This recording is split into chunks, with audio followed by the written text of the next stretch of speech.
الله نحمده ونستعينه ونستغفره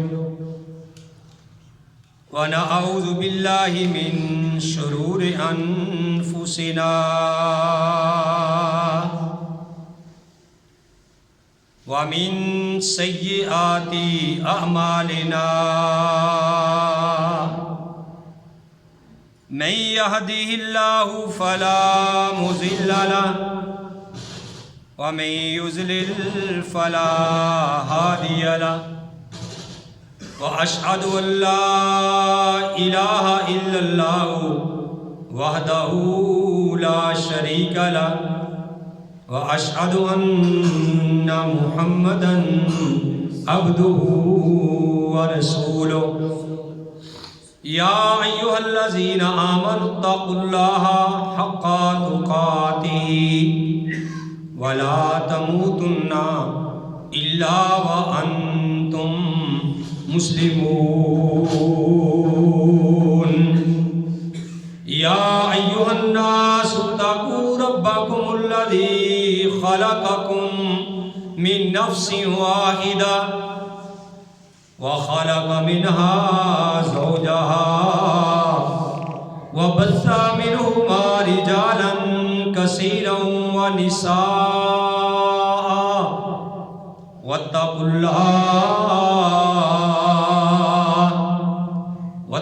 الله الذي تساءلون به والأرحام إن الله كان عليكم رقيبا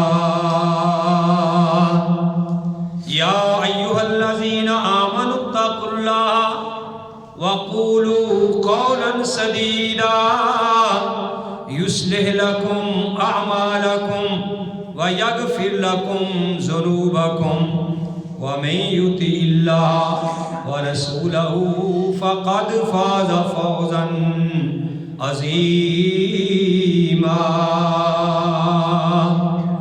أما بعد فإن خير الحديث كتاب الله وخير الهدي هدي محمد صلى الله عليه وآله وسلم وشر الأمور محدثاتها وكل محدثة بدعة وكل بدعة ضلالة وكل ضلالة في النار. أعوذ بالله السميع العليم من الشيطان الرجيم. بسم الله الرحمن الرحيم. قال الله تبارك وتعالى في القرآن المجيد والعصر إن الإنسان لفي خسر إلا الذين آمنوا وعملوا الصالحات وتواصوا بالحق وتواصوا بالصبر. زمانے کی قسم، بے شک انسان نقصان میں ہے، خسارے میں ہے، گھاٹے میں ہے، مگر جو لوگ ایمان لائے اور ایمان لانے کے بعد انہوں نے اچھے عمل کیے اور ایک دوسرے کو حق کی وصیت کرتے رہے اور جو حق بیان کرتے ہوئے تکلیفیں پہنچی ان پہ انہوں نے صبر کیا. حمد و ثنا کے لائق اللہ وحدہ لا شریک کی ذات پاک ہے. وہ اللہ جو ساری کائنات کا خالق، مالک اور رازق ہے. اللہ ہمیشہ سے ہے اور ہمیشہ رہے گا. وہ ان اللہ علی کل شیء قدیر ہے، فعال لما یرید ہے. حمد و ثنا کے بعد لاکھوں اور کروڑوں درود السلام امام الانبیاء، امام القبلتین، امام الثقلین، امام الحرمین، امام اعظم، مرشد اعظم، رہبر اعظم، آمنہ کے لعال، عبداللہ کے در یتیم، ساری کائنات کے سردار محمد رسول اللہ صلی اللہ علیہ وآلہ وسلم کی ذات گرامی پر محترم حضرات، میں نے آپ کے سامنے قرآن حکیم سے سورہ عصر اس کی تلاوت کی ہے۔ یہ سورت نہایت مختصر ہے، چھوٹی سی سورت ہے، لیکن اللہ احکم الحاکمین نے بعض چھوٹی چھوٹی صورتوں کی اتنی فضیلت رکھی ہے کہ جس کا مقابلہ بڑی بڑی صورتیں بھی نہیں کر سکتی۔ یہ میرے اللہ کی مرضی ہے، وہ جس صورت کو چاہے، جس آیت کو چاہے، جس کو چاہے، جس کے اوپر فضیلت دے دے۔ اب دیکھیے سورہ اخلاص سب سے چھوٹی سی صورت ہے، لیکن پیارے نبی علیہ الصلوۃ والسلام نے ارشاد فرمایا کہ جو بندہ سورہ اخلاص کو پڑھتا ہے محبت سے، پیار سے، سمجھ کر، ایک بار پڑھنے سے اللہ تعالیٰ اس کو 10 پاروں کا ثواب عطا کر دیتے ہیں۔ اور آپ کو میں نے یہ بات بھی بتلائی تھی کہ یار دنیا میں ہم بڑی محنت کرتے ہیں کہ ہماری دنیا بن جائے، ہمارے محل بن جائیں، کوٹھیاں بلڈنگیں بن جائیں، تو بڑا ہی نہایت نسخہ پیارے نبی علیہ الصلوۃ والسلام نے فرمایا ہے۔ میں پھر آپ کو دہرا دینا چاہتا ہوں کہ جو بندہ چاہتا ہے کہ میرا جنت کے اندر محل تیار ہو جائے، وہ محل جس کی ایک اینٹ سونے کی ہو، ایک اینٹ چاندی کی ہو، اور اس کا جو گارا ہے وہ کستوری کا ہو، اس کو چاہیے کہ وہ 10 بار سورہ اخلاص کی تلاوت کرے۔ جو بندہ 10 بار سورہ اخلاص کی تلاوت کرے گا، اللہ احکم الحاکمین اس بندے کا جنت کے اندر ایک محل بنا دے۔ تو میرے بھائیوں، اسی طرح یہ سورہ عصر ہے، چھوٹی سی یہ سورت ہے۔ امام شافعی رحمہ اللہ فرماتے ہیں، طبرانی کے اندر یہ موجود ہے، امام شافعی رحمہ اللہ فرماتے ہیں، ان کا یہ قول ہے کہ میں اس نتیجے پہ پہنچا ہوں کہ یہ سورہ جو عصر ہے نا، یہ اتنی اہمیت کی حامل ہے، اس کی اتنی فضیلت ہے، اس کی اتنی اہمیت ہے کہ اگر پورا قرآن نازل نہ ہوتا، صرف یہی ایک سورت نازل ہو جاتی تو بندے کی نجات کے لیے یہی کافی تھی۔ آپ اندازہ لگا لو کہ اس میں کتنی پھر فضیلت ہوگی۔ اور پھر طبرانی شریف کے اندر یہ حدیث موجود ہے کہ صحابہ اکرام آپس میں جب ملتے تو جب وہ جانے لگتے، جدا ہونے سے پہلے ایک دوسرے کو پہلے سورہ عصر کی تلاوت کر کے سنایا کرتے۔ والعصر، یہ سورہ عصر کی تلاوت کر کے ایک دوسرے کو سناتے اور پھر بعد میں الوداع کرتے، جی اچھا السلام علیکم ہم جا رہے ہیں۔ تو ایک بزرگ تھے، میں ایک تفسیر کا مطالعہ کر رہا تھا تفسیر القرآن میں، تو ایک بزرگوں نے کہا کہ میں نے بڑی سمجھنے کی کوشش کی کہ سورہ عصر کو سمجھوں کہ اس کا کیا مفہوم ہے۔ وہ کہنے لگے کہ میں نے اس سورت کو ایک برف بیچنے والے سے سمجھا کہ ایک بندہ برف بیچ رہا تھا، بلاک برف کا پڑا تھا، اور وہ لوگوں کو آوازیں لگا رہا تھا کہ لوگوں اس بندے کے حال پہ رحم کرو کہ جس کا سرمایہ سارا پگھلتا جا رہا ہے۔ اللہ اکبر۔ تو میرے بھائیوں، پیارے نبی علیہ الصلوۃ والسلام نے، اللہ احکم الحاکمین نے والعصر کہا۔ عصر سے مراد ایک تو نماز عصر بھی ہے، جیسا کہ اللہ نے قرآن میں کہا حافظوا علی الصلاۃ والصلاۃ الوسطی کہ تمام نمازوں کی حفاظت کرو اور خصوصی طور پہ نماز عصر کی حفاظت کرو، جس کے بارے میں امام کائنات نے فرمایا کہ جس کی نماز عصر رہ گئی گویا کہ اس کا سب کچھ جو ہے وہ تباہ و برباد ہو گیا۔ اتنی یعنی اس کی اہمیت ہے۔ تو اب اتنی فضیلت ہے، اتنی اہمیت ہے، تو ہمیں غور کرنا چاہیے کہ یار اللہ نے اس میں کیا بات فرمائی ہے۔ پہلی تو بات ہے کہ اللہ نے کہا والعصر، کہ مجھے عصر کی قسم ہے۔ بعض نے کہا عصر سے مراد نماز عصر ہے، بعض نے کہا کہ نہیں، عصر سے مراد زمانہ ہے۔ وہ کہ گویا کہ اللہ احکم الحاکمین پورے زمانے کی قسم کھا رہا ہے۔ انسان کا جب وہ پہلا سانس دنیا میں لیتا ہے وہاں سے لے کر آخری سانس تک جو اس کا زمانہ ہے، زمانے کے اندر جو کچھ بھی ہے اللہ احکم الحاکمین پورے زمانے کی قسم کھا رہے ہیں کہ والعصر، مجھے زمانے کی قسم ہے۔ اب اللہ کا قسم کھانا کوئی معمولی بات تو نہیں ہے، اللہ قسم کھا کے کہہ رہا ہے۔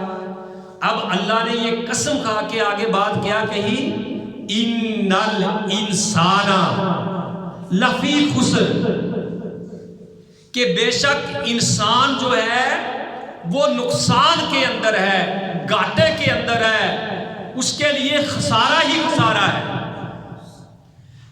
آخرت کا خسارہ بھی اس سے مراد ہو سکتا ہے، دنیا کا خسارہ بھی اس سے ہو سکتا ہے کہ انسان گھاٹے کے اندر ہی ہے، خسارے کے اندر ہی ہے، تباہی بربادی کے اندر ہی ہے۔ اب اللہ نے یہ بات کہی، اگر یہ اللہ بات کہہ کے خاموش ہو جاتے، اللہ کو پوچھنے والا کون تھا؟ لیکن میں قربان جاؤں، اللہ اتنا رحمان ہے، اتنا رحیم ہے، اللہ نے اتنی بڑی قسم کھا کے یہ بات کہی کہ بے شک انسان جو ہے وہ نقصان میں، انسان سے مراد پوری کائنات کے لوگ ہیں، کیونکہ جب اللہ الناس کا لفظ استعمال کرتا ہے اس سے مراد پوری کائنات ہوتی ہے، جیسا کہ اللہ نے قرآن میں فرمایا، پہلا ہی پارہ ہے کہ یا ایھا الناس اعبدوا ربکم الذی خلقکم والذین من قبلکم لعلکم تتقون، کہ اے پوری کائنات کے لوگوں اس رب کی تم عبادت کرو جس رب نے تمہیں پیدا کیا اور جو تم سے پہلے تھے ان کو پیدا کیا، لعلکم تتقون، تاکہ تم متقی بن جاؤ، پرہیزگار بن جاؤ۔ تو میں یہ عرض کر رہا تھا کہ اللہ نے پوری کائنات کے لوگوں کو یہ بات کہی ہے، اور یہ بات کہہ کے کہ انسان نقصان میں ہے، تو اللہ کیا کوئی پھر بچا ہوا بھی ہے؟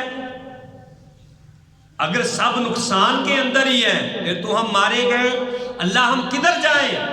تو اللہ احکم الحاکمین نے ارشاد فرمایا، نہیں، الا الذین آمنوا، مگر جو لوگ ایمان لے آئے وہ نقصان سے بچ گئے۔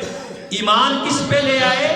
اللہ پہ ایمان لے آئے، اللہ کے نبیوں پہ ایمان لے آئے، اللہ کے فرشتوں پہ ایمان لے آئے، جنت پہ ان کا ایمان ہے، جہنم پہ ایمان ہے، وہ جناب اللہ کے اوپر ایمان لائے، الذین یؤمنون بالغیب ویقیمون الصلاۃ ومما رزقناہم ینفقون، کہ جو اللہ پر ایمان لے آئے، بغیر دیکھے ایمان لے آئے۔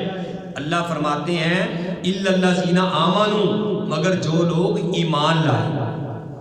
پھر اتنی بات ہی پھر کافی نہیں، اگر یہ اللہ بات کہہ دیتا تو پھر میرے بھائیوں صاحب کہتے ہیں لا الہ الا اللہ، تو اللہ نے کہا الا الذین آمنوا، بچے ہوئے کون ہیں؟ جو ایمان لائے، وعاملوا الصالحات، اور ایمان لانے کے بعد انہوں نے نیک اعمال کیے۔ ایمان لانے کے بعد نیک اعمال کیے، وہ لوگ خسارے سے بچے ہوئے ہیں۔ میرے بھائیوں میں مثال دے کے سمجھایا کرتا ہوں ایمان کی تازگی کے لیے، پھر میں آپ کے پاس یہ بات دہرانا چاہتا ہوں کہ آپ دیکھیے، ایک زمیندار آدمی ہے، اس کی زمین اپنی زمین ہے، وہ زمین سے اچھی فصل لینا چاہتا ہے، زمین سے اچھی فصل لینا چاہتا ہے. ایک آدمی کی اپنی زمین ہے، بڑی اچھی زمین ہے، اور اس نے جناب زمین کو تیار کیا ہے، کھاد ڈالی ہے، اس میں روڑی ڈالی ہے، اس میں کوڑا کرکٹ ڈال کے اس کو بڑے آسان طریقے سے اس زمین کو تیار کیا ہے. لیکن جو اس کے اندر اس نے بیج ڈالنا ہے، جو بیج اس کے اندر بونا ہے، جس سے فصل لینی ہے، وہ بیج ہی مرا ہوا ہے، وہ بیج ہی سڑا ہوا ہے، وہ بیج ہی گلا ہوا ہے. تو زمین اس کی چاہے سونے کی کیوں نہ ہو، اس نے یوریا کی کھاد ڈالی ہو، کتنی قیمتی کھاد کیوں نہ ڈالی ہو، اگر میرے بھائیوں زمین میں جو وہ بونے لگا ہے وہ بیج مرا ہوا ہے، تو پھر میرے بھائیوں اس کی اچھی زمین اس کو کوئی فائدہ نہیں دے گی. دوسری طرف آئیے، ایک آدمی ہے، وہ بڑی اعلیٰ قسم کا بیج خرید کے لایا ہے، 1 نمبر کا بیج خرید کے لایا ہے، پاکستان سے نہیں، آؤٹ آف کنٹری سے لایا ہے، بڑی اعلیٰ قسم کا بیج لایا ہے. لیکن میرے بھائیوں بیج اس کو پاس بڑی اعلیٰ قسم کا ہے، مگر جس زمین کے اندر اس نے بیج کو بونا ہے وہ زمین بنجر ہے، اس میں حال ہی نہیں جویا، اس کو تیار ہی نہیں کیا، کھاد نہیں ڈالی، زمین بنجر پڑی ہے. اب وہ اعلیٰ قسم کا بیج لا کے اپنی جا کے زمین میں اس طریقے سے بخیر آتا ہے، پھینک آتا ہے. تو میرے بھائیوں زمین اگر جو اس کا بیج تھا اگرچہ بڑا قیمتی تھا، لیکن زمین بنجر تھی، وہ قیمتی بیج اس کا بیکار گیا، اس کو کوئی فائدہ حاصل نہیں ہوگا، کوئی اس کی فصل اچھی اس کو نہیں ملے گی. تو اچھی فصل حاصل کرنے کے لیے بیج کا اچھا ہونا بھی ضروری ہے اور زمین کا اچھا ہونا بھی ضروری ہے. اسی طرح میرے بھائیوں صرف ہمارا ایمان ہی ہمیں کام نہیں دے گا جب تک ہمارے اعمال ہمارے ایمان کے مطابق نہیں ہوتے. بیج تو اچھا بو دیا، بیج سے بات یاد آئی کہ بیج بونے والا بھی جب بیج بو کے آئے تو وہ اللہ پہ توکل کر کے بیج بو کے آ جاتا ہے، اور اس کی نیت درست ہونے سے میرے بھائیوں اللہ احکم الحاکمین اس کو کتنا اجر دیتے ہیں کہ ایک آدمی اپنی زمین میں بیج بو کے آ گیا، اب اس سے چڑیاں چگ رہی ہیں، اب کوے کھا رہے ہیں، پرند چرند وہاں سے بیج اٹھا اٹھا کے لے جا رہے ہیں. اب جتنے پرند چرند اس کی زمین سے بوئے ہوئے بیج کو لے کے جائے گی، میرے بھائیوں ان سب کا اجر اللہ احکم الحاکمین اس ذمہ دار کو عطا کرے گا. مجھے بات یاد آئی، کہتے ہیں کہ 1998 کی بات ہے، 1900 غالباً 98 کی بات ہے یا 58 کی بات ہے. کہتے ہیں کہ چین والوں نے یہ پروگرام بنایا، چین والوں نے پروگرام بنایا، موزنگ تنگ اس کا نام تھا، جو ان کا سربراہ تھا.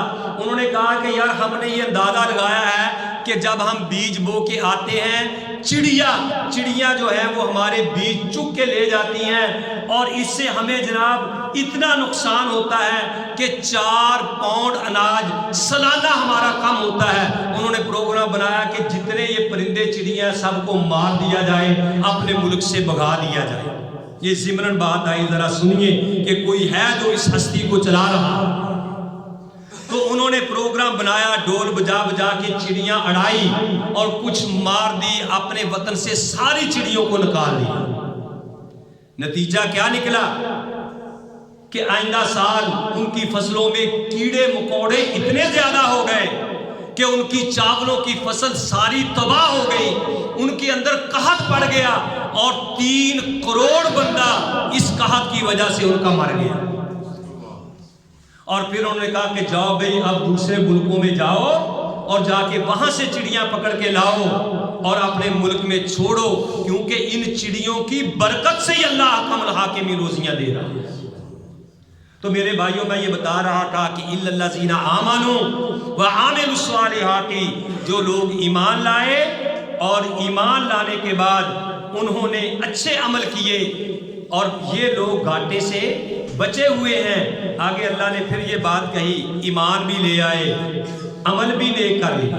ہم ایمان لے آتے ہیں لا الہ الا اللہ، لیکن ہمارے اعمال میرے بھائیوں کیا اس قابل ہیں کہ قیامت والے دن ان کا وزن کیا جائے؟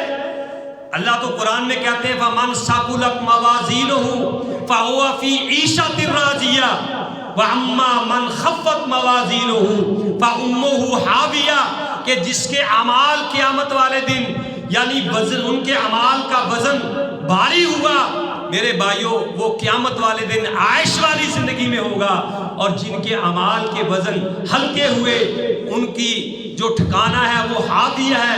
وما ادراک ما ہی، اور تمہیں کیا معلوم کہ وہ کیا چیز ہے؟ نار حامیہ، وہ دہکتی ہوئی آگ ہے جس میں بندہ داخل ہو۔ تو کیا ہم ایمان لائے اور ہمارے اعمال ایسے ہیں کہ جن کا قیامت والے دن وزن ہوگا؟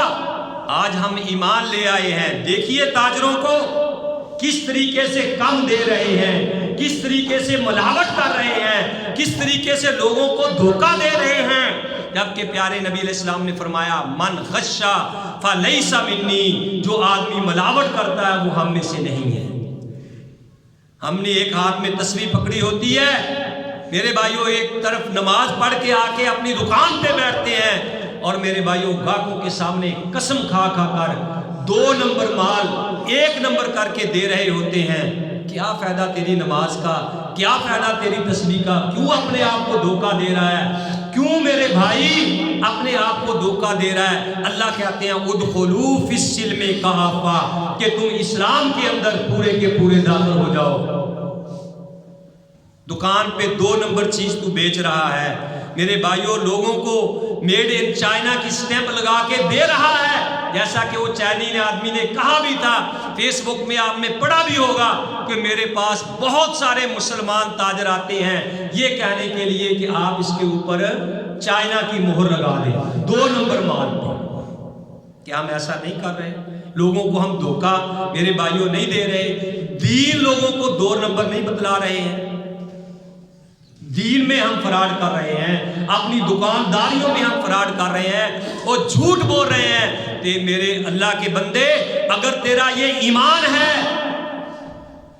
اللہ کے اوپر یہ تیرا ایمان ہے کہ یصیبو کا نصیبو کا لو کانا تحت جبلین ما نصیبو کا لا یصیبو کا لو کانا تحت شفتین، کہ جو تیرے مقدر میں ہے وہ تمہیں پہنچ کے رہے گا چاہے 2 پہاڑوں کے نیچے بھی کیوں نہ ہو، اور جو تیرے مقدر میں نہیں وہ تجھے نہیں ملنا چاہے تیرے 2 ہونٹوں کے نیچے بھی کیوں نہ ہو۔ اگر تیرا یہ ایمان ہے تو جھوٹ نہ بولے، تو فراڈ نہ کرے، صاف بات کر، کھری بات کر کہ بھائی میں نے یہ مال اتنے کا دینا ہے، یہ مال الگ ہے، یہ الگ ہے، کیوں دھوکہ دے رہے ہو؟ اللہ کہتے ہیں اِنَّ الَّذِينَ آمَنُوا، جو لوگ ایمان لائے وَعَامِلُوا الصَّالِحَاتِ، اور انہوں نے نیک عمل کیے، آگے اللہ نے فرمایا یہی بس نہیں وَتَوَاصَوْا بِالْحَقِّ، انہوں نے پھر سچی بات بھی کہی، سچی بات کی تلقین کہی، اور جھوٹی بات پہ لوگوں کو ٹوکا روکا، اور یہیں پہ بات ختم نہیں، ٹھیک ہے حق کی بات کہی لیکن اگر تھوڑی سی تکلیف پہنچی تو حق سے ہٹے نہیں، وَتَوَاصَوْا بِالصَّبْرِ، اور پھر انہوں نے اس کے اوپر صبر کر کے بھی دکھلایا۔ اللہ احکم الحاکمین فرماتے ہیں، سورہ حامیمہ سجدہ ہے، آیت نمبر 33 ہے، پارہ نمبر 24 ہے، اللہ کہتے ہیں وَمَنْ أَحْسَنُ قَوْلًا مِّمَّنْ دَعَا إِلَى اللَّهِ وَعَمِلَ صَالِحًا وَقَالَ إِنَّنِي مِنَ الْمُسْلِمِينَ، اور اس سے زیادہ احسن، بہتر بات پیاری ستھری کس کی ہو سکتی ہے؟ جو بندے کو اللہ کی طرف دعوت دے، وَعَمِلَ صَالِحًا، اور عمل اچھے کہے، وَقَالَ إِنَّنِي مِنَ الْمُسْلِمِينَ، اور وہ کہے کہ بے شک میں مسلمان ہوں، میں اللہ کا تابع دار ہوں۔ اللہ احکم الحاکمین سے دعا ہے کہ اللہ تعالی ہم سب کو صحیح معنوں میں کتاب و سنت پہ عمل کرنے کی توفیق نصیب فرمائے۔ وَمَا عَلَيَّ إِلَّا الْبَلَاغُ۔